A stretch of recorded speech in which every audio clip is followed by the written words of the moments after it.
Harella, Enanio y Harella, Hanino Hanino y Harella, Enanio y Harella, Ando Simano, da Baramida, que ama Sinai, Suktiga Blusai, Suyaya Mara, Suktele Mara, Sini Halhelon, Kona Alama, Jabuti my home, the place where I took my first breath.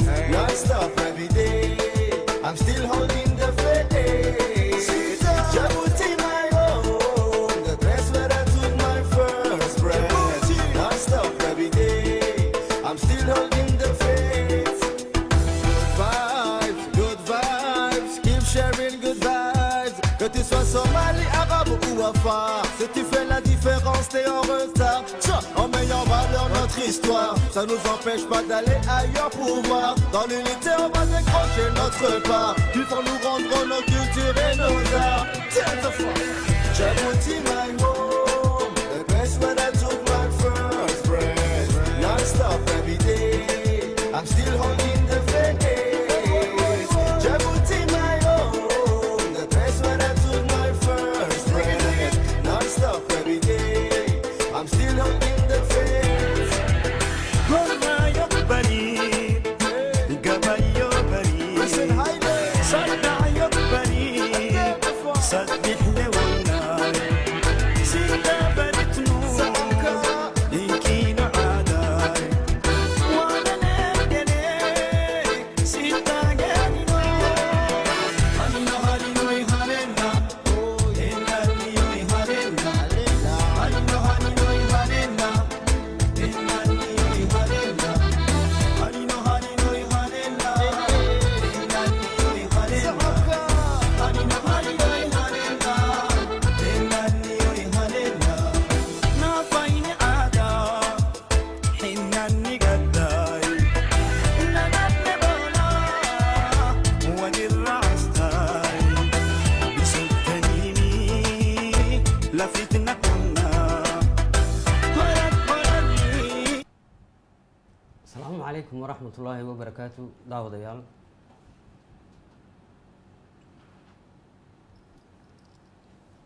السلام عليكم ورحمة الله وبركاته داود يال ميل كستو نقل سعطان دنيا دافيهجا ميل كستو كسو كنتين كسو لوادا مهدي زيلاي وبرنامج عصب نيودا برنامج عصب أي سو دياريين لليرتي LMRS et comme دوبي ليغ دو ميديا دو ريزو سوسيو برنامج كان عصب déjà magaciisa waa nisii sheegay shalay baan nii sheegay ahayd magaciisa quraata nigu filan waa entre nous waa terme ka dhigan annaka dhexdeena waa Djiboutien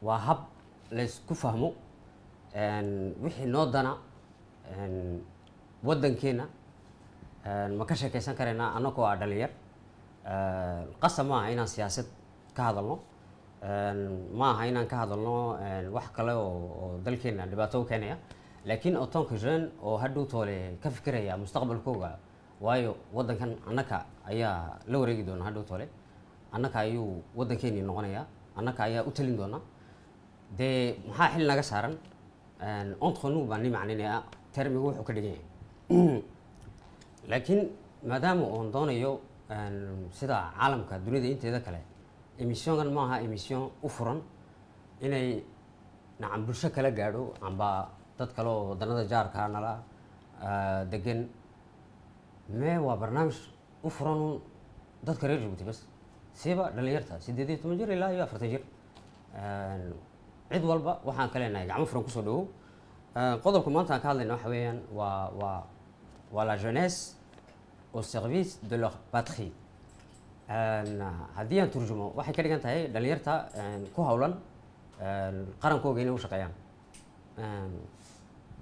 وأنا واحد اسكو معنا إنه ديجا قرنكم محوي هاي قرنكو وودن كنا قرنكو وودن كا والدقمة أن كنا الله إننا مذيسي قرنكو وماشى أي ضد قومية ذكر دون اسكوجي مادين إنك وضن ولا ضن كوي شيء بون قرن كنا سيل لو شقين كريها قرنكو أديك ما إنه شقة كسيا مسا أديك ما إنه دو شقة يسوين waa laba dhinac qaranku dhinac marna devoir iyo droit baad ku leedahay marna adaa u shaqeynaya marna isagaa ku shaqeysa waxaad xeer u leedahay inuu jiraa bon qof walba oo reer Djibouti wax xil ka saaran baa jira u tari karayo wadankiisa u tari karayo anigoo maanta arrinka daraadeed dad wax ka geysta ayaa jira iyo dad kale oo gidaarada iska fadhiya kuma dheeraanayo haddii iyaga la noqotay inay dee wadankooga waajibaadkii ka saarnaa kuwa kale oo wadankooga inay hoos u sii liiciyaanna ku hawlanna way jiraan kuwaana kuma raagayo laakiin muhiimadda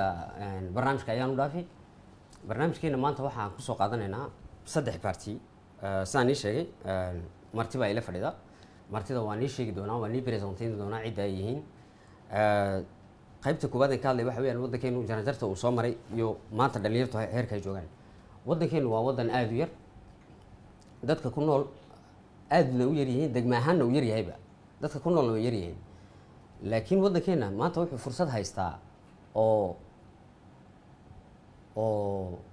wax la taaban karaa boqolkiiba 60 waa dhalinyarba wadankeenu waa nouvelle génération dadkii waaweynaa dhalinyarta ka badan fursadda japoneega ku faani jiray waa wax lagu faano intaa oo dhalinyar inaad haysatid oo weliba mutacalimiina waxaan doonayay objectiveka uga lahaa barnaamijka waxay ahayd inaan ka hadlo dhalinyartan jaamacadda ka soo baxaysa ayaa shaqooyin oo haya waxyaabo badan oo lagaga sheekeeyaa jira baraha bulshada waxaan doonayay halkaa inaan sir dul taago taariikhda wadankeenu soo maray ka sheekeeyo si yaroo kooban anaa uga hadlaya wadankeenu 77 ilaa 99 laba qaybood baan u kala saaray 99 ilaa maanta 99 wuxuu lahaa wadankeenu amba Djiboutiville waxa ku yaalay 15 écoles primaire iyo collège ba 15 écoles ba ku yaalay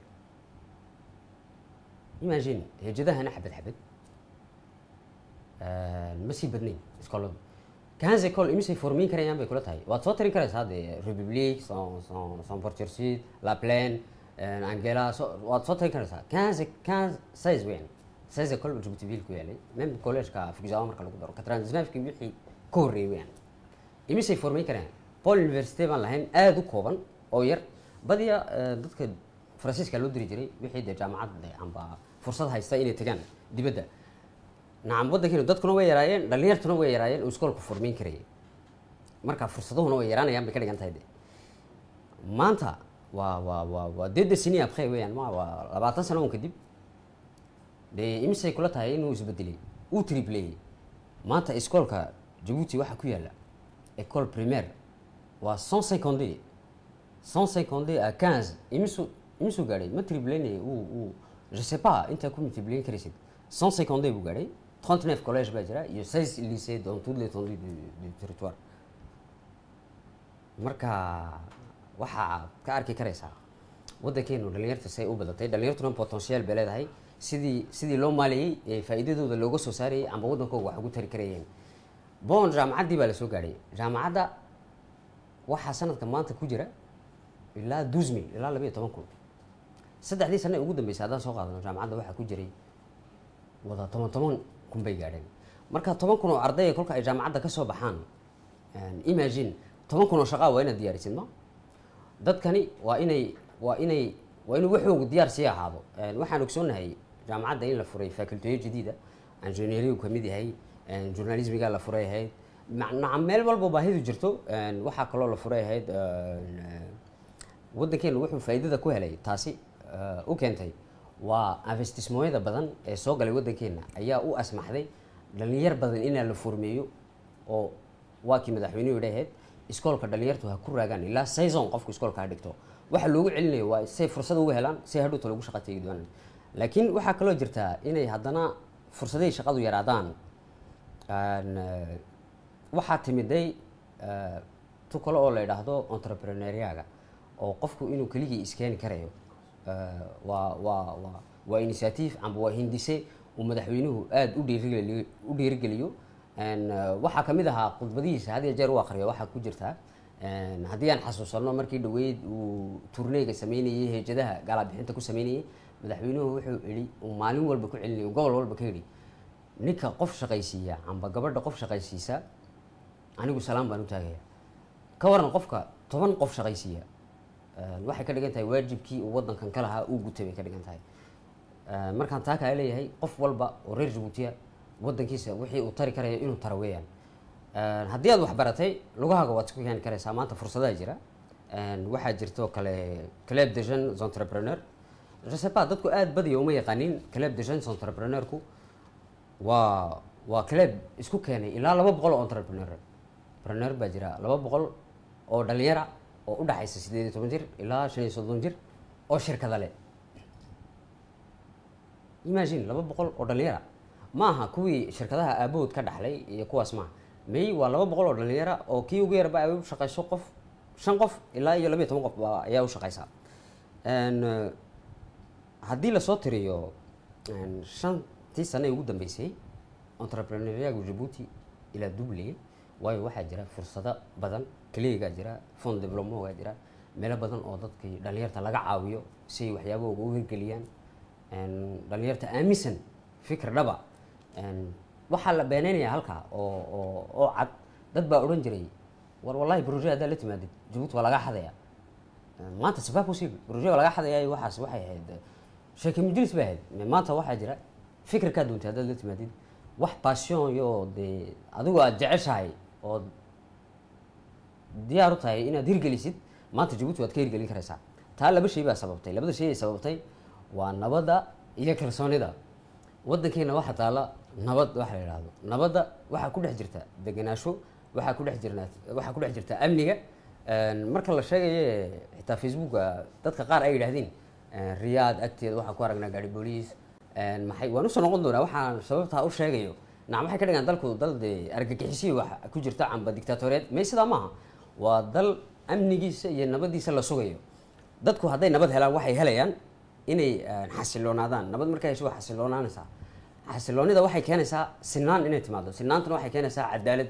aniga ninkayga le cadaalad ma jirto Djibouti waa nin isagu amba wax geystay, amba gaf geystay oo ku marsiyoonaya siduu aqligiisu nacam raalli uga noqdo. qof walba dambi geystaa wuxuu yidhaahdaa nacam dee anigu ma gardarni buu yidhahdaa. kuwa gabaad ku jiraba haddaad u tagtid mid walba wuxuu odhanaya inuu soomaan ahayn. bon sheekadeedii baan usoo noqonaya jeunes entrepreneur-ka aan ka hadlayay. Djibouti waxaa taala nabad iyo aaminaad. waxaad madaxweyne Ismaaciil Cumar Geele ka transnaafki markuu talada fulay waxa ugu horeeya anaan xasuusin wadi loodeenay wuxuu sheegay war waddanka inaan dhisno oo dhaqaalihiisa kobcinaan doonayno. shicibku kaliya shicibku la hadlayna wuxuu ahaa diasporaga, wuxuu la hadlayay dadkii reer Djibouti ee jeclaaday dibadda inay ku noolaadaan. dadka wuxuu kala kale ay la dhisa. waxaa kamid ah example oo soo qaadan kara Yaasiin Jibkileen, dad badan oo soo noqda jira reer Djibouti oo aaminay waddankooga oo maal gashaday baa jira. waa 99 waxa kala soo hadlay maanta ma haya. waddanka kale ay la dhisa exoneration waa loo sameeyay, cashuuro lagama qaado. qofka dibadda ka imid ee doonaya dalkiisa inuu maal gashado waxay ku dhalinaysaa kalsooni. marka waxay keentay dhalinyartii waddanada jaarkeena way tahriibaan, waayo mustaqbal ma haystaan. laakiin dhalinyarta waddankeena ma tahriibaan, mustaqbal baa yaala xagan. waad aaminaysaa haddaad xitaa shaqo dawladeed heli weydo waxaad garanaysaa inaad heli karaysid fikir amba qof kale inaad fikir ku midowdiin si aad wax u hirgelisid. marka Djibouti waxaa timid horta aaminaad. abqeena wuxuu ku dadaalay nabadda asay u timaado. nabaddu waxay dhalisay wax cusub oo nigala hadli doono dhawaan oo ni sheegi doono heer la gaadhay Djibouti inay waxa ka hirgalaan. nabaddana uu ku dadaalay sidoo ereygii baa soo qaadanaya General Zakariya yiraahdo hadii jeer ku celceliyo midnimo, inkitino, unité, alwaxda buu yiraahdaa. ereygaasi wallahi qiimo badan buu ku fadhiyaa. waa erey nin weyn inaan sinaano amba aan wada noolaano ka Djiboutian ahaan cidda doontaba haw, reerka doontaba haw, qowmiyadda doontaba haw, inaan wada noolaano waxay muhiim u tahay dalkeenu inuu sii jiro. bon maanta anigoo jeunes entrepreneur-ka isdul taagaya waxaan halkan kusoo inviteeyay saan niisa sheegay waan announce baan u sii sameeyay ahayd Bahja Cawad oo wada taqaaniin agteeda fadhida. Bahja kusoo dhawow, habeen wanaagsan, madasha LMRS. Bahja anaan baraya intay horta iyada aan hadalka siin. Bahja mooyaan inaad wada taqaaniin in badan way yaqaaniin dadku, laakiin in kalena ma yaqaanin. waa gabadh dhalinyara oo aad u daayar.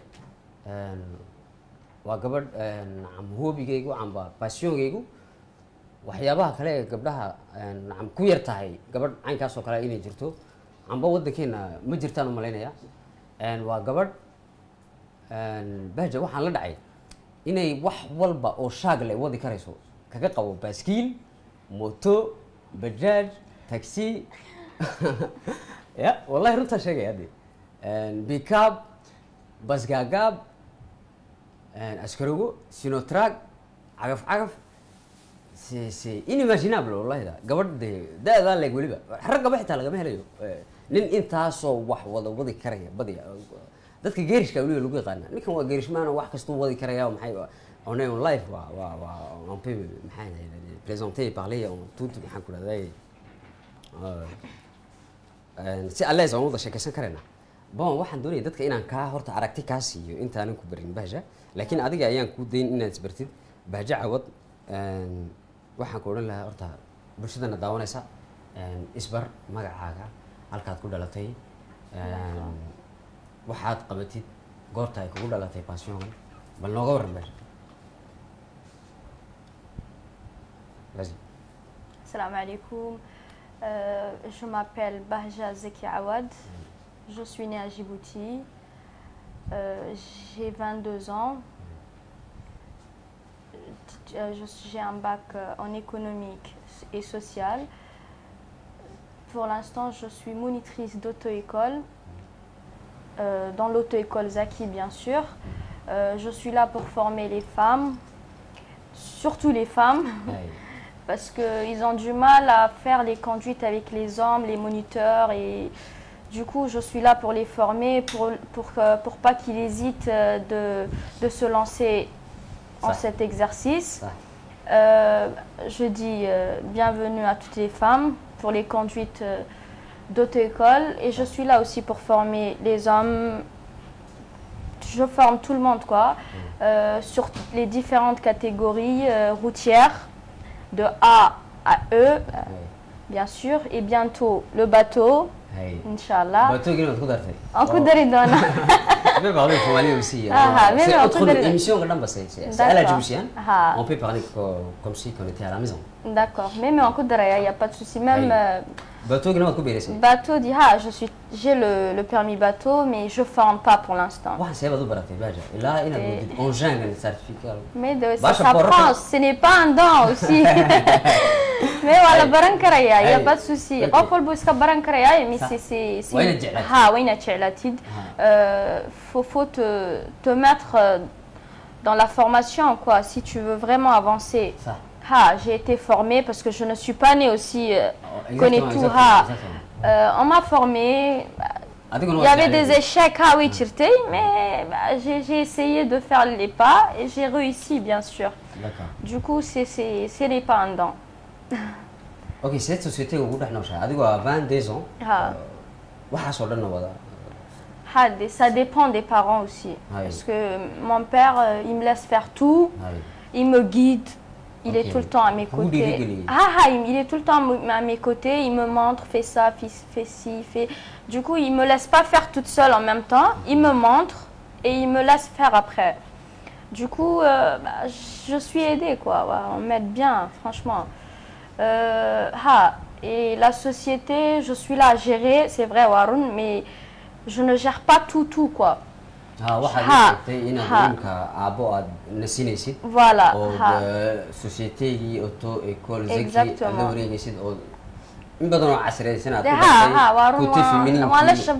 En plus, plus précisément, c'est pour le côté féminisme, comme tu le dis, Meka, bien sûr.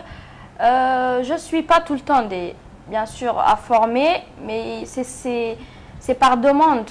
Parce que il y a des gens qui ne veulent pas faire les conduites avec les moniteurs. Spécialement comme les femmes saoudiennes et tout ça, elles ne veulent pas des hommes Yémen, investissement fait un auto-école qui n'est pas bien sûr, mais je vais former, il n'y a pas de souci. Il y aurait sûrement des femmes monitrices, sûrement. Je suis la première Warun à Djibouti. Mais Inch'Allah.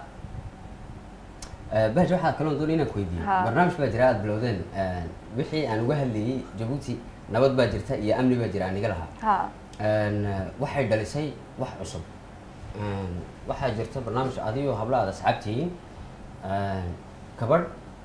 gabdhaha iskooladii ka tegay ها oo iskoolada yaraanta kaga tegay laakiin doonayda inay shaqaystaan haddana inay u fudeedisiin barmiibeeda inay qaataan kadib ay helaan taksiyo sida mas-uuli sida ragga oo kale taksi wada karaysa dee waxaa laakiin aqliga gelin Ha. gabadh reer Jabuutiha taksi wada nin hadduu raaco matalan ka hor uu ka idhaahdo Mais halkaa ça- igee mais dumar unbuu noqonaya il y aurait Marka pas dumar- de parce que sheekadu waxa weeyaan elle Hey. sera accompagnée si c'est un homme hadduu nin yahay Ça. il sera accompagné par une femme du Ouais. coup elle va pas accepter naag inuu nin la fuulo qu'il y a pas une femme à côté du coup Ça. qasab bay ku noqonaysaa inay naag la socoto soit lama qaadayo waxa la qaadi un dumar c'est ça. Ok. Et c'est Solu Taxi, c'est Rahma Omar et son équipe bien sûr. que tu Ahmed l'as. Omar markaa waa gabadh iyaduna C'est jeune entrepreneur que jeune ku jirta. entrepreneur. Mais écoute, je ne sais pas, voilà, écoute d'Arturto. Hay. Mais en tout cas, c'est elle qui m'a proposé. Ok. Si tu connais des gens, des femmes excusez-moi, des femmes chauffeurs, yani conductrices qui conduisent bien, donnent un taxi parce que je suis Puisque déjà c'est chômage pas bâtira. Exactement. C'est juste pour les enlever chômage qui n'est que ça retombe et donner. Voilà. ha. Ok, waa waajibaad aad u weyn. Ha. Devoirkaagii ayaa 2 fois sameynaysaa. Anigu wallahi ça m'a séduit. Waan la dhacay waayo waxaan garanayaa dee si siyaasadeed haddaan kugu jawaabo Ha. waan ku arkayaa qof aad u dhalinyara isku mentalité baan nahay Ha. si aad u fikiraysid laakiin haddana waxaa ku jira wax badan oo mas-uuliyada ood arkayn oo ka farxin karaya maxaan ku idhahdaa qof walba oo waddankeena jecel Ha. ha ahaado madaxweynaha ilaa dadka caadiga Haroun. qofku reer Jabuutiya markuu xilkiisa isagu iskeeno weliba dadka kalena isku dayo inuu wax u taro wallahi waa wax la taaban karayo bahja waan kuu soo noqon waxaan iminka soo dhaweynayaa maxamed cali cabdulkadeer waa saaxiibkay isbaan isku naqaanaa maxamed cali cabdulqaadir soo dhawow baan ku leeyahay wuxuu iga yidhi anigu à la Djiboutienne moi je vais parler que en français donc je vais poser mes questions en français Justement, ça serait... ouais pour que Ça serait bien. tout soit bien. D'accord. Mohamed Ali Abdelkader, c'est un étudiant en Master 2 en génie électrique et énergie. C'est ça. Oui. C'est une dernière année. Oui, c'est ma dernière année de formation. Donc. Ok. Sur ton CV, je relevais aussi que tu es un jeune entrepreneur Ouais. qui a un start-up. Mohamed, il a suivi, je vais rappeler un peu les gens D'accord. ce que tu es. D'accord. C'est D'accord. ma profession D'accord. de te présenter au public. D'accord. Mohamed, il a suivi plusieurs formations, je vais vous lire, dans le cadre de l'université, mais aussi en dehors de celle-ci, comme la formation à l'université technique d'Istanbul et d'autres types de formations au niveau national, notamment le programme d'entrepreneuriat EDC, qui est financé par l'USAID. Il a aussi participé à plusieurs concours internationaux, notamment au Rwanda et au Madagascar. Tu vas nous parler de ça. Et il est lauréat du challenge de 1000 entrepreneurs organisé par Digital Africa et financé par le gouvernement français. Actuellement, il est le fondateur et propriétaire d'une start-up appelée Jub Energy Service. Oui. Est-ce que tu es le seul propriétaire de cette start-up? Tu as eu l'idée, comment cette idée est arrivée en vous? Déjà, je vous ai présenté, c'est même pas la peine que vous vous présentez. Je vais quand même le faire aussi. Ok, tu peux profiter de cette occasion. Bah, vas-y, d'accord. Donc, je voudrais d'abord vous remercier pour cette invitation. Donc, je remercie toute l'équipe de la LRMRS donc, qui a élaboré cette soirée. Donc, et je trouve que c'est une très belle initiative. C'est très intéressant donc, de mettre les jeunes sur le plateau et de leur faire parler et de voir un peu donc, à quoi ils pensent et comment ils réfléchissent. Et comme ça, ça peut les mettre aussi donc ça peut promouvoir aussi leur expérience et leur savoir-faire. C'est une chose très importante et je dirais que c'est une très belle initiative. Donc c'est une première, je pense aussi. Et donc, deuxièmement, moi, je m'appelle Mohamed Ali, je suis en fin d'année, donc je suis en Master 2 maintenant à la faculté d'ingénierie de l'Université de Djibouti, en spécialisation énergie électrique. Je suis aussi donc, CEO, donc fondateur et propriétaire de JIB Energy Service, une start-up qui travaille dans l'efficacité énergétique. Alors, JIB Energy Service, c'est une entreprise individuelle, donc c'est moi seul qui est le propriétaire. Donc, je vais essayer de répondre. Donc, j'ai essayé de répondre à votre question. Et troisièmement, je fais partie aussi de l'équipe du Fab Lab au niveau de la faculté d'ingénierie. Donc, on a participé dans le cadre du Covid-19. Nous avons distribué des visières et nous avons aussi développé un prototype de tunnel désinfectant et nous avons aussi travaillé sur d'autres projets comme le respirateur artificiel. Et donc tout ça dans le cadre du Covid-19, c'est juste pour vous dire que voilà, donc au Fab Lab aussi on fait des trucs et ça c'est au niveau de la faculté d'ingénierie. Donc c'est un Fab Lab, c'est un laboratoire donc, qui a des matériels, qui a des équipements et qui est aussi financé qui a été financé par l'OIM. Donc c'était quoi votre deuxième question donc, je ne me souviens pas. Est-ce que vous avez réalisé déjà de petits projets? D'accord. Dans le sens de votre start-up? Donc, d'accord. Donc, d'abord, je vais essayer de présenter un peu JIB Energy Service. Alors, JIB Energy Service, c'est quoi? Donc, tout a démarré donc, dans mon contexte. Donc, c'est dans le contexte dans lequel je vis. Et je suis né en 97. Et je ne sais pas si vous vous souvenez, mais l'année 97, c'était l'année où il y avait beaucoup de délestage. Donc, au niveau de l'électricité de Djibouti, les gens, on avait chaud, on n'avait pas accès donc, au clim et tout. Et donc, c'est dans cet environnement-là que je suis né. Et c'est ensuite, donc c'est en ce sens-là que, en essayant de voir mon entourage et en essayant de voir que... Je voyais aussi mon père qui payait beaucoup de factures. Oui. Et en ce sens-là, il fallait que je trouve une solution. Vous voyez un peu. Et donc, c'est après que... Donc, après un bac S, un bac scientifique, j'ai rejoint la faculté d'ingénierie. Donc, j'ai passé un concours.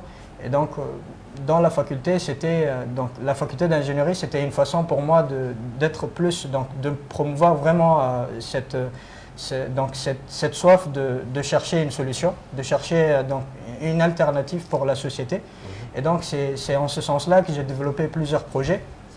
Et après, il m'est venu en tête que, voilà, donc, c'est bien de faire des projets, mais pourquoi ne pas donc, essayer de traverser, de passer sur un autre stade, donc essayer de monétiser ça, d'avoir des bénéfices, mais en même temps aussi créer de la valeur pour le pays, pour le gouvernement, donc au niveau de mon pays, mais aussi aider aussi en même temps la société, donc, les citoyens en essayant de fournir nos solutions. Alors en quelques mots, qu'est-ce qu'on fait? Donc JIB Energy, qu'est-ce qu'elle fait? Donc nous, on est spécialisé dans tout ce qui est efficacité énergétique du bâtiment. Donc lorsque je parle de l'efficacité énergétique du bâtiment, c'est tout ce qui est maîtrise de l'énergie dans le bâtiment. Donc on accompagne le client à économiser plus, donc à réfléchir aussi sur des solutions. Donc, des fois, on a remarqué des problèmes au niveau du marché. Donc, des fois, on voyait des fournisseurs qui ne dimensionnaient pas très bien la clim ou qui ne dimensionnaient pas très bien les panneaux solaires. Donc, on est rentré en ce sens-là, dans ce cadre-là, donc pour aider la population, pour faire des audits énergétiques, des audits thermiques, et en ce sens-là, pour que le client ait une idée sur ce qu'il va consommer ou sur ce qu'il va utiliser. Vous voyez un peu. Et donc ça, c'est le volet efficacité énergétique, donc maîtrise de l'énergie dans le bâtiment. Donc c'est tout ce qui assemble donc la vulgarisation des énergies renouvelables. Aujourd'hui, dans le pays, nous avons un grand potentiel d'énergie solaire, et ça, il faudrait vraiment l'utiliser. Et on est encore à un stade embryonnaire, mais je pense qu'il y a encore du potentiel. Et deuxièmement, donc ça c'était la partie efficacité énergétique, nous sommes aussi dans le domaine de la protection des équipements dans le bâtiment. Donc nous avons récemment commencé à commercialiser des prises électriques. Donc je peux essayer de vous le montrer. Oui, c'est bon. Oui, des prises électriques. Ouais, des prises électriques qui protègent contre la surtension. Donc en quoi la surtension peut être dangereux pour l'équipement? Donc je ne sais pas. Non, on a la compétence, mais on n'a pas encore le budget nécessaire pour le produire à Djibouti. Donc on travaille avec un fournisseur qui est à l'étranger. On l'a retouché, tout simplement. On l'a retouché et on le ramène de l'étranger. Oui. Mais peut-être si on arrive à avoir beaucoup de fonds et beaucoup d'investissements, nous serons en mesure donc, de le produire ici à Djibouti. Et donc, le problème de la surtension arrive lorsqu'il y a des fluctuations au niveau de l'électricité. Je ne sais pas si vous avez remarqué, mais des fois, lorsqu'il y a des coupures de l'électricité, lorsque ça redémarre, il y a une puissance, donc une tension de plus qui peut endommager votre écran plat ou votre réfrigérateur. Et donc, ça peut aider. Ça peut aider, ça peut protéger et c'est pas cher aussi, ce n'est que 2000 francs, vous voyez. Donc c'est mieux d'acheter 2000 francs que de perdre un écran plat de 120 000 ou de 100 000 francs, vous voyez un peu. Mais en étant étudiant, comment vous avez géré tout ça? Je n'ai pas précisé aussi que j'ai développé mon entreprise donc, en étant en Master 1. Ouais. C'était assez compliqué, je faisais des nuits blanches, mais quand même, vous savez, donc, au début c'est toujours compliqué, mais après, si on essaie de s'adapter, donc de s'adapter face aux situations et d'essayer de se coordonner, vous voyez, donc après c'est possible. Mais je vous dis encore une fois qu'au début, ça n'a pas été vraiment facile de faire ça en même temps. En même temps, il fallait réfléchir aux examens et en même temps, il fallait faire des factures pour les clients. Donc, vous voyez, c'était normal. Oui. À un moment donné, c'était normal, oui. C'est merveilleux, mais maintenant, quels sont vos projets? Alors, en tant que Mohamed Ali Abdelkader, Master 2, d'accord.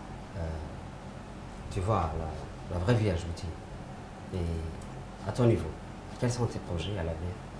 En fait, moi, à l'avenir, c'est déjà me former plus. Donc peut-être essayer de développer encore plus ma boîte et de faire à ce que voilà, nous puissions changer au fait la mentalité des gens et que les gens puissent réfléchir vraiment à l'utilité même des énergies renouvelables et de l'efficacité énergétique des bâtiments. Donc en France, c'est quelque chose de très très important. Et ça, ici à Djibouti, nous ne le voyons pas encore. Elle n'est pas connue. Et elle n'est pas connue encore. Peut-être dans quelques années. Tu peux faire passer un message si tu veux. Oui, au fait, je voudrais d'abord aussi remercier mes partenaires aussi. Donc, nous avons aujourd'hui un partenaire sans faille qui est le ministère de l'Énergie, donc qui nous a dès le début, qui nous a supportés, qui nous a aidés. Et jusqu'à aujourd'hui, nous travaillons en collaboration avec eux sur quelques projets. Et je voudrais aussi en même temps, donc, avant de faire passer le message, je voudrais aussi remercier le président de la République, son Excellence M. Ismaël Omar Guelleh, parce que pour sa politique de valorisation de l'entrepreneuriat à Djibouti.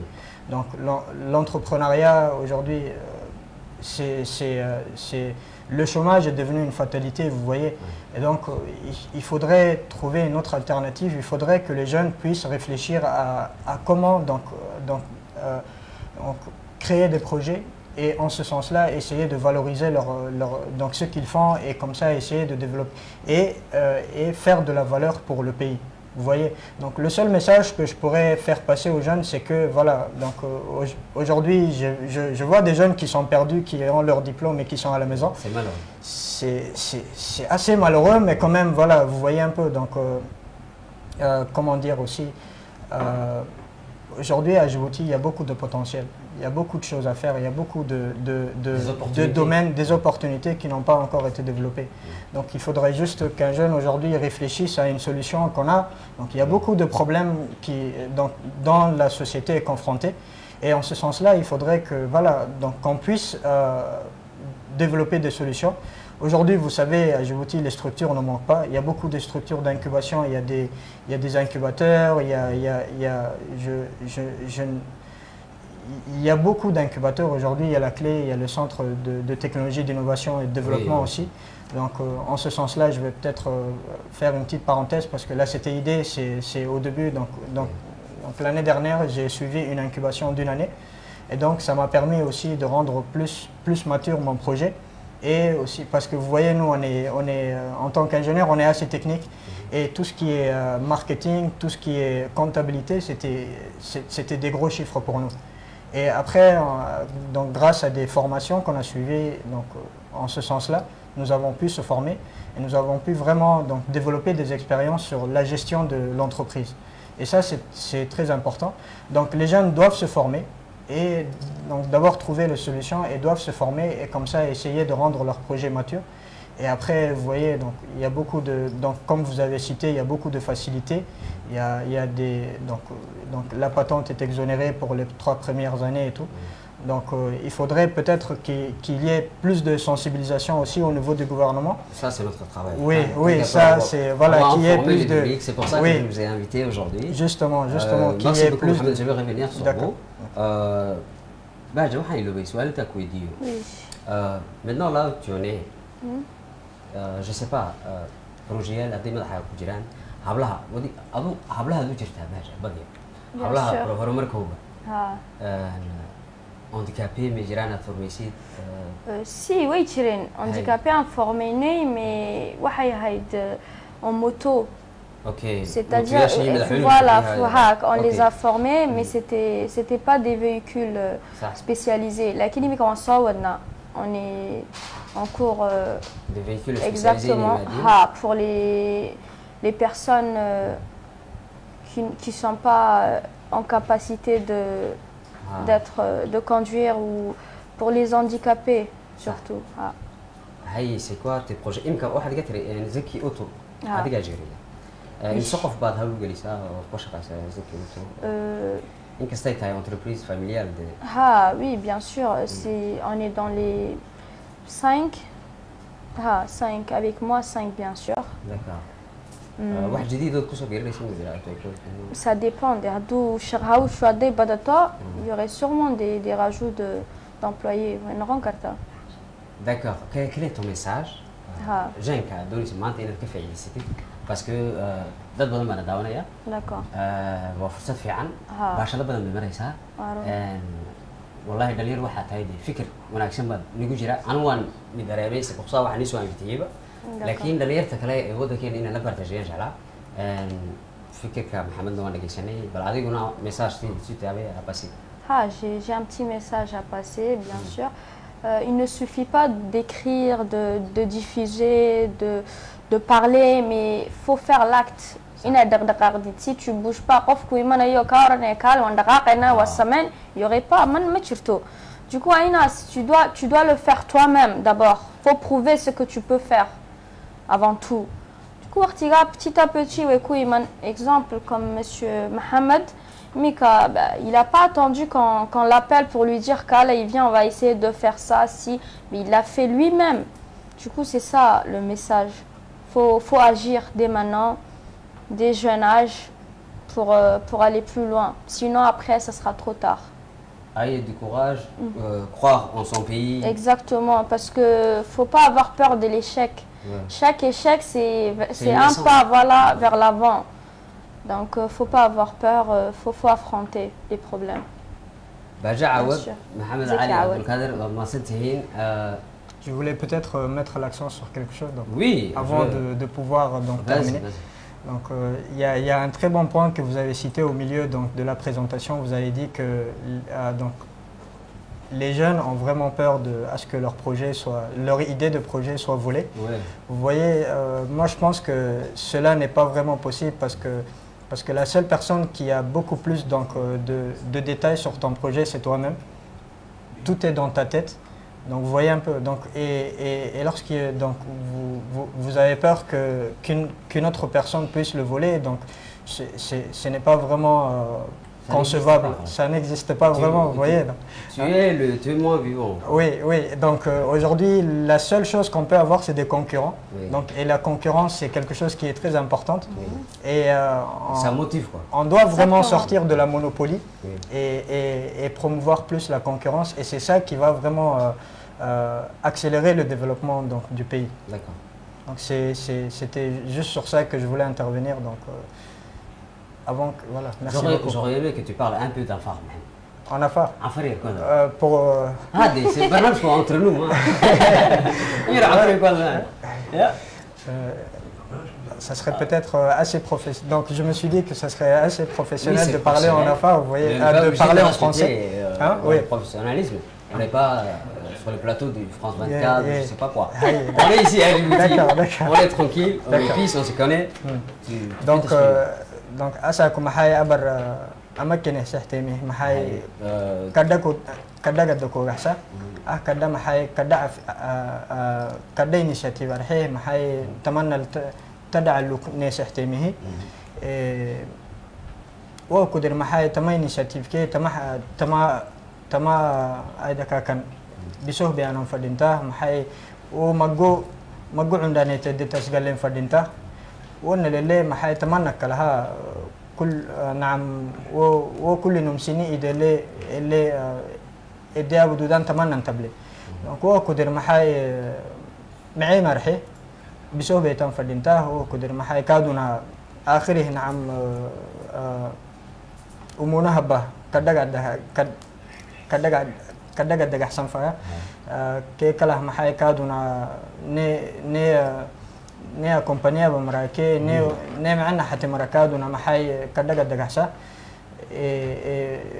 وانا البيانا مفردينتا محاي أساكو عندانيتي اكسبيريونس لنو دبلوم لنو وبسا محاي اما كان فورمي ابانانكي يانا محاي سر محاي و تيران كان عدو و تيران هاي جبدين تبلي دونك لو موند بروفيسيونيل سي كدا جدباني لي دونك هو كدريها محاي وانا كان عكانا فردينتا وانا اللي كنا كومبانيا بانا فردينتا اخره محاي كدا انيشيتيف رحي وري عكسا دونك هو كدري Désolé de vous interrompre, j'aimerais que vous disiez les mots que vous avez dit tout à l'heure, que votre projet ne sera pas volé. Oui. D'accord. J'aimerais que vous me dites ça en affaire, oui. Puisque vous êtes le témoin vivant. نعم مسوي عدنا محاي ويبتو عدنا محاي عندنا تي محاي سني إيدي سنان سني قرأتمك محاي ميشتانا تبلي donc ahay maxay ahay aman hitam nacam kadam kok mo galay parce que anuni maxay problem hinan table ide maxay kulli maxay isimo yakadat leh isina li fikre table hina akunu ko kabul mudu day maxay akunu wo garcinu ko habu mudu dan table o basa maxay maami ama concurrence développer abta maay marxi ko ko dir maxay il faut maxay concurrence kadam table o ko dir il faut prendre ses épaules à deux mains et comme ça il faudrait voilà donc biso hana fadinta biso ama fikra tatiyadeni mo fadinta نعم biso ya fikireni fadinta harhe d'accord allez je vous remercie قد بهجة ما صنتها بهجة عود انت كان ناسي وضعي انا اترجمها على بوليتيك أنا أترجم فيرسيون جينيسكي وتكون سنتين ساد وسو جوابتين مرتقاتك انفيتاسيون غاني صدري بلاتو إلى ماس هذه جروني فري هاي برنامج شكل هذه هي عبدوني سين وحيا بقار إن نني سماية سيجارة وعدنا له سحلو لكريسين ومساج أنا ودريو دليرتك عليه جن انتربرونير كأير ربع إني هاك تعلان تشتري والله محل عجيب بني فريق فرنسي ولا لكن بعد 22 ans وحلا قرني ما ودا كينا ودا شقينيسين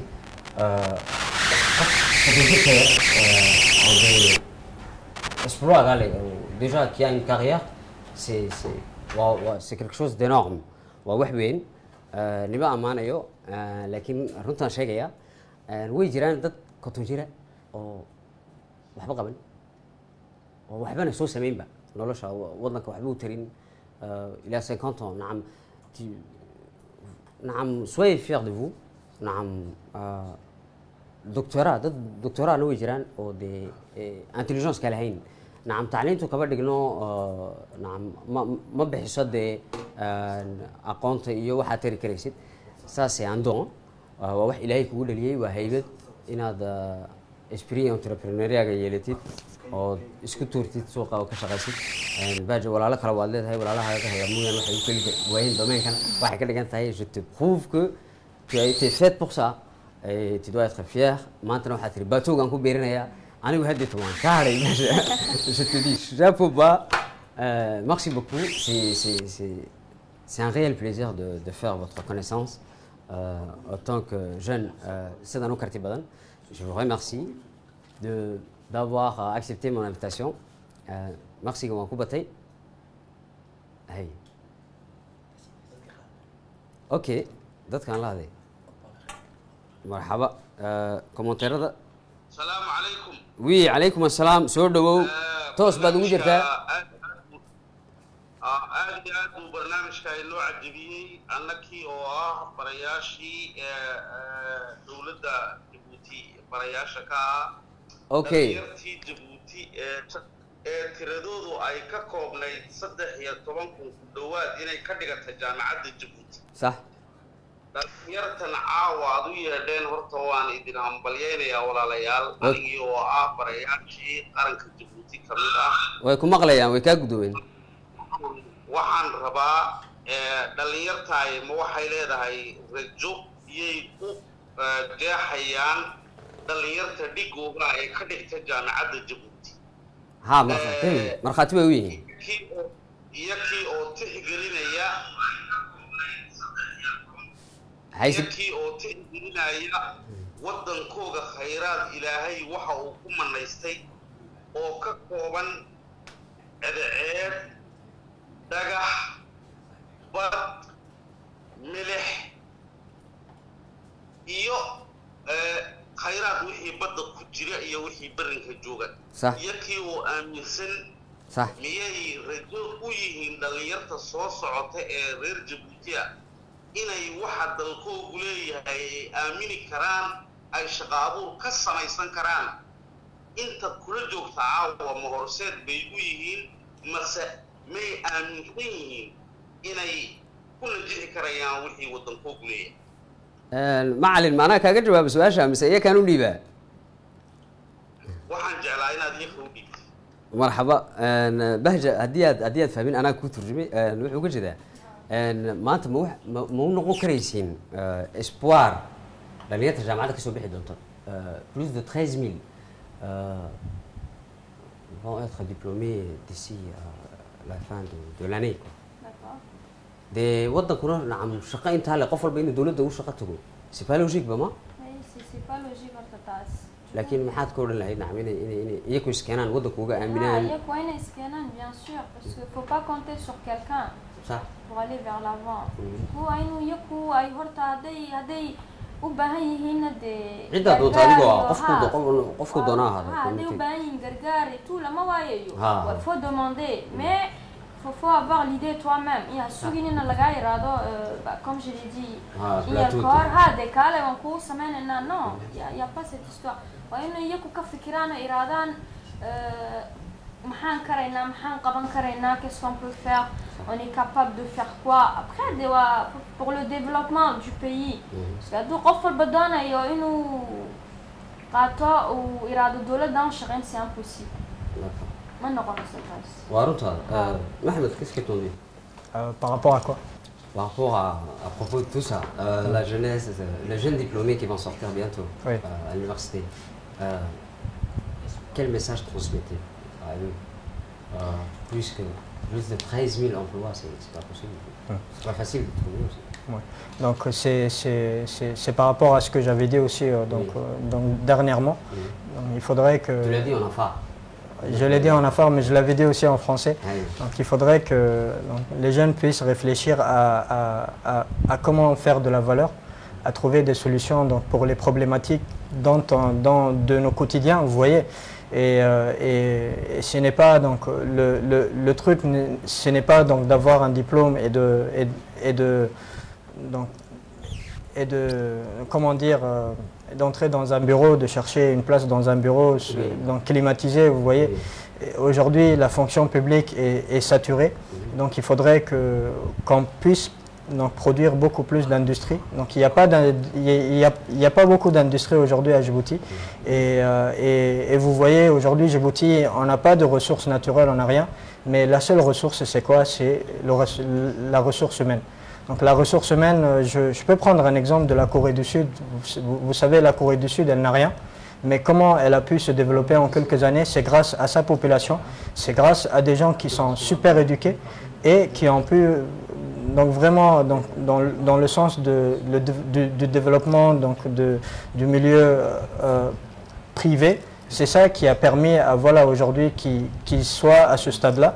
Et donc ce n'est pas encore une fois une fatalité. Donc nous le pouvons.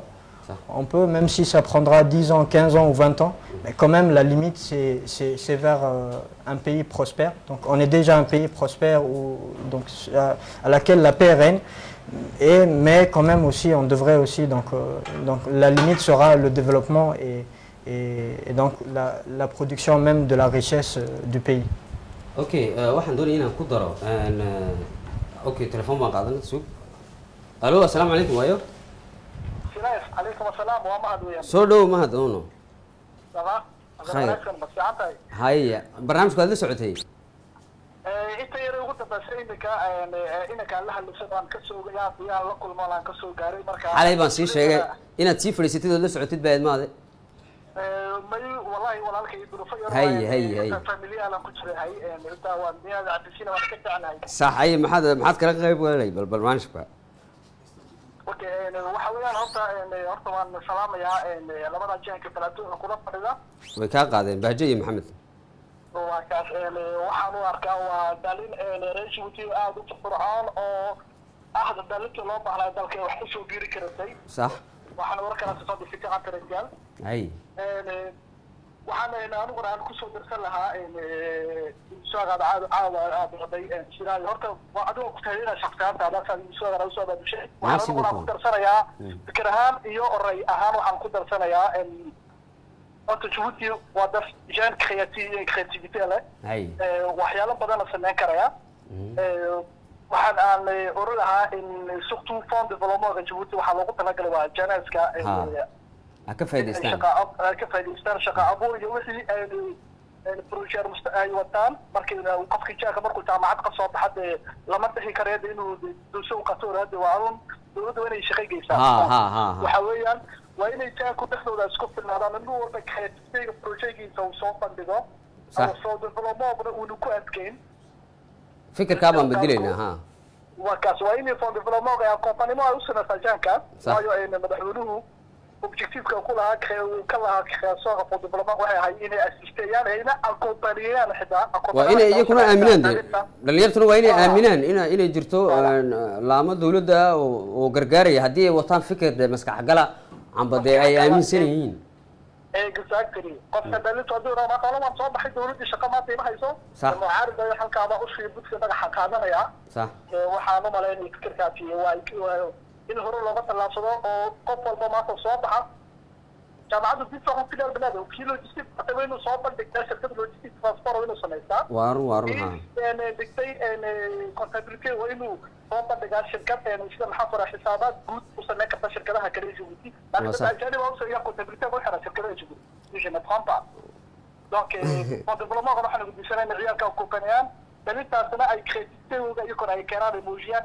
in dalin maanta wax qabsan karta oo ka madax banaan kara shaqooyinka dawladdu ay soo bandhigto mahad aad iyo aad baad u mahadsan tahay merci beaucoup waxaan doonayaa inaan ku daro waxaa jira oo bulshada doonaya inaan la wadaago coupe du monde d'entrepreneuriat wax la yiraahdo la qabto ayaa jira sanad walba u dhacaa waddankeenu sanadkii ugu horeysay ka qayb galay waxay sanadkii hore Sacuudiga lagu qabtay ilaa quart de finale baan gaarnay sanadkan club de jeunes entrepreneurs oo inanka aad ka firfircoon saaxiibkii Maxamed Galab uu ka presidentka yahay waxay isku dayeen inay sameeyaan dhammaan Djibouti oo dhan inay ka hirgeliyaan horta tartan entrepreneuriat oo ka dhaxeeya dhalinyarta shirkadaha iyaga gaarka u leh si ay uga soo dhex saaraan ka ugu wanaagsan ugu firfircoon shirkadda ugu firfircoon ee adduunka horgeyn doono tartankii baa socda waxaan ka leeyahay qof walba oo fikir aaminsan oo raba inuu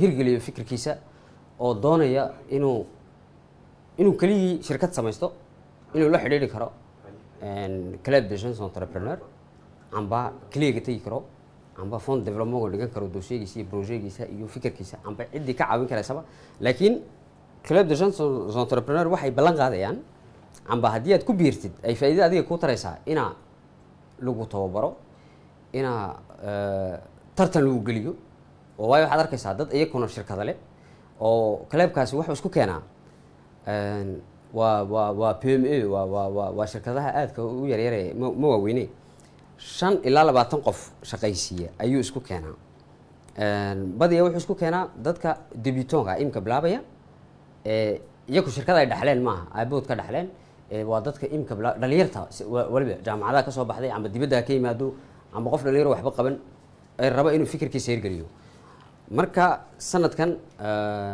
Club de Jeunes Entrepreneurs waxay qaban doonaan tartankii bay wadaan oo Sacuudiga lagu geynayo qofka ka qayb gali doona Coupe du Monde kii entrepreneuriaga oo dhawaanta dhici doona insha Allah taaban doonaya shacabkeena u sheego dhalinyarta doonaya fikirkooga inay hirgeliyaan ilaahay oo hirgeliyaan leenahay waan ducaynayna kuwa kale qayb kale noo hadhay dad baa iloobay inaan ka hadlabe kuwa kale iyo kuwa ka shaqeeya jira shaqadu tahay inay 10 qof maalintii walba khasaariyaan kuwa nacam baraha bulshada la fadhiya jira Facebook maalin walba inay qof mentality-giisa bedelaan amba inay ku guuleystaan inay 10 qof mentality-googa bedeli karaan waa waxyaabaha barnaamijkan u sameynayno spreegan dhalinyartu inay wax isku sheegi karaan waa si aan kuwa uga hortagno parce que la masse silencieuse Djiboutiyaanka inta badan imka platformiga Facebook wuxuu noqday meel uu qof walba ka hadli karayo badiyaa dadkii wax qorista akhrisan jiray way yaraadeen ba imka waa videogana dee qof walba waa u hadli karaa dee haddaad xoog ugu hadashidna kaba dhigno que tu as raison amba haddaad hadal badan tahayna kaba dhigno inaad ku joogtid runta marka waxaan doonaya inaan u sheego kuwaas in badan oo Djiboutiyaanka aamusan baa jirta oo nabadda jecel oo waddanka ka shaqaysata laakiin inta kaba dhigno inay iyaga aaminsan yihiin markaasaan dee iyagu ay rabaan inay dadku wax ugu sheegaan ayaan anaguna dadku wax ugu sheegaynaa manihin dad wax kala ka shaqaynaya iyaga laba tartamayno laakiin mas'uuliyadda inay naga tahay inaan tusiyo dhalinyar 22 ans ka yar 22 ans iyo 37kii oo waddankoogana faa'iido badan ka taray way jiraan oo aniga naga leh waa 200 bay gaarayaan ilaa entrepreneur-ku à Djibouti le jeune entrepreneur à Djibouti marka maalin walba waan soo inviteyn doonaa maalin walba oo dimanche soir iyo vendredi soir waan soo inviteyn doonaa dhalinyar sidan oo kale iyo qaar kale haddii aad jeceshiin inaad ka qayb gashiin amba dood aad kasoo dhiibatiinna waxaan leeyahay ahlan wasahlan waxaan nishdi doonaa heesta Xuseen Hayle waxay sheegaysaa waa entre nous ça veut dire waa Djibouti my home weeyaan annagu Djibouti ma nahay cidda doonta haw on peut discuter wixii wanaageena iyo danteena waan ka wada sheekaysan kareena Bahja iyo Maxamed waxaan leeyahay mar labaad aad iyo aad baad u mahadsantihiin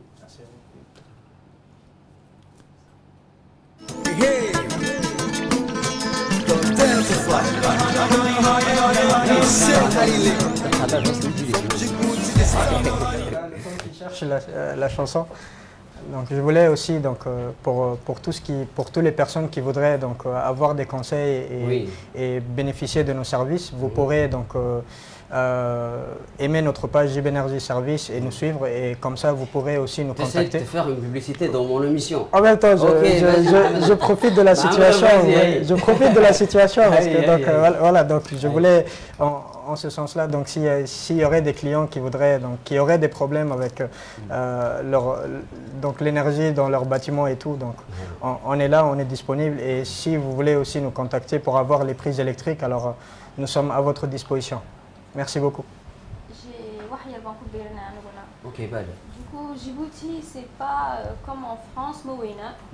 Par exemple, on a France parce que c'est très grand. Djibouti, c'est Yartaï. Donc, on va développer un carena. C'est très important, on a développer nous parce que Yartaï, on peut le faire aussi. On ne peut pas compter sur la fonction publique et tout ça parce que ce sera perdre du temps. C'est ce que je voulais dire. Merci. أنا كي مسؤولية دينت هاي إن كفاية سنة. واي سنة سنة شيء النبض يو أمينات. وده كنا. أنا تو إسكاير تاعي. أنا تو لا paix ده كنا ولا قيام ما هني كيس. C'est la paix qui est essentielle. ماش هذا واحد جديد وأذكر قلي كراسة. ضد بجرا إمك ودنا دجار كانوا كلا. العقبه هيستعمل مثلا ودنا عربته كسرش خاص دبي وكلا. عم با وين اللي يرى واحد استعطف يرو دبي عم دبي باور جلسي وصون نقدبه dee laakiin waddankii ma maalgashan karayo waayo uma oolayaan wixii uu la yimid marka wallahi waa wax weyn in lagu celceliyo nabad ma haysanaa nabad c'est très important parce que auto-école-kaaga waad xidhaysaa tout est matériel tu peux revenir le lendemain le matériel tout est nickel qui sont là bah ça c'est dadkii ka mas-uulka ahaa had iyo jeer assureynayna je le remercie ici ça nous effraie pas nagama cabsiiso booliisiga dariiqa joogo parce que ça nous rassure au contraire ça nous montre que waddanka inuu nabad yahay gacanta lagu hayo aad baa mahadsantihiin vous avez dit vos derniers mots. Oui, si, je ne sais pas après s'il y aurait d'autres choses à préciser, mais c'était le dernier mot. Une autre occasion de D'accord, revenir. c'était le dernier.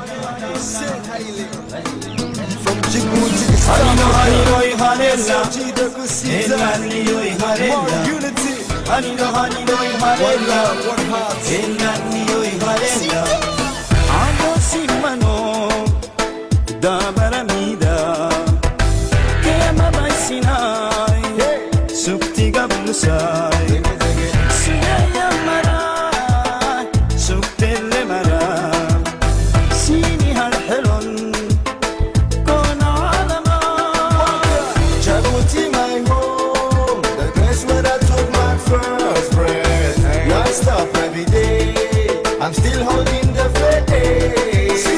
Djibouti, my home, the place where I took my first breath. Non-stop every day, I'm still holding the faith. Vibes, good vibes, keep sharing good vibes. Que tu sois somali, arabe ou afar, si tu fais la différence, t'es en retard. En mettant en valeur notre histoire, ça nous empêche pas d'aller ailleurs pour voir. Dans le